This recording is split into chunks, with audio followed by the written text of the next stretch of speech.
We'll get to our top stories in a moment, but first this. Sweeping changes at chaotic SOEs continue. The board of the Passenger Rail Agency of South Africa has been dissolved and it's been placed under administration.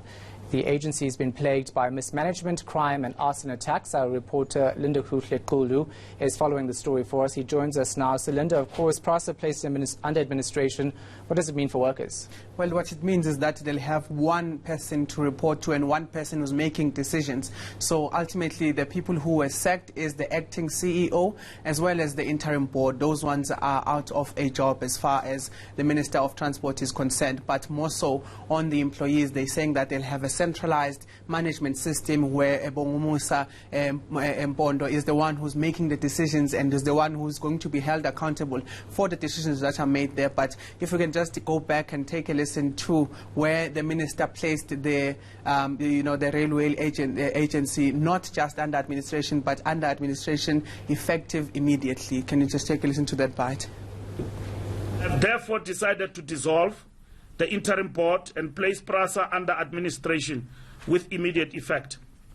The administrator will run the affairs of Prasa as a de facto board of control as envisaged in the Prasa founding law and as an accounting authority in terms of the PFMA. In order to enable swift and rapid decision making, as well as build management capacity to decisively manage turnaround interventions, the secondment of the acting group CEO, Dr. Sishi, is withdrawn with immediate effect. The role of the group CEO will be integrated into the role of the administrator as an integral part of the intervention.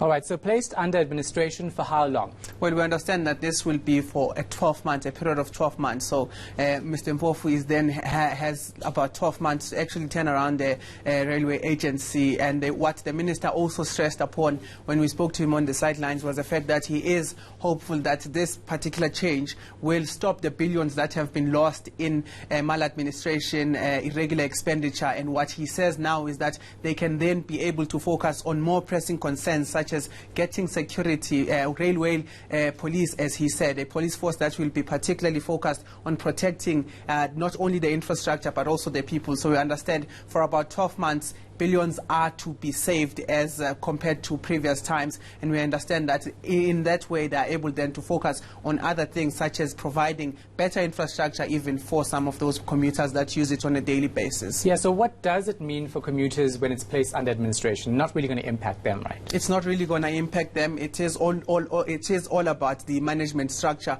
of Prasa, saying that they've been appointing all of these interim boards, but at the end of the day they have one centralized system where there is going to be one person making the decisions. But ultimately, again, it is all about saving all of those billions that were lost in irregular expenditure and now focusing on making sure that the daily computer doesn't commute in a train that doesn't have windows and that the infrastructure that has been stolen for quite some time. Then they will be focusing on the security measures of that. And Mbalula said, Minister Mbalula said on the sidelines when I spoke to him exclusively, he said that what he wants to see is the fact that yes, they will be spending billions, but they want to see the fruits of that. They want to be able to point out to say we're spending billions on security instead of spending billions that is wasted at the end of the day. All right, we're going to leave it right there. Our reporter Lindokuhle Xulu.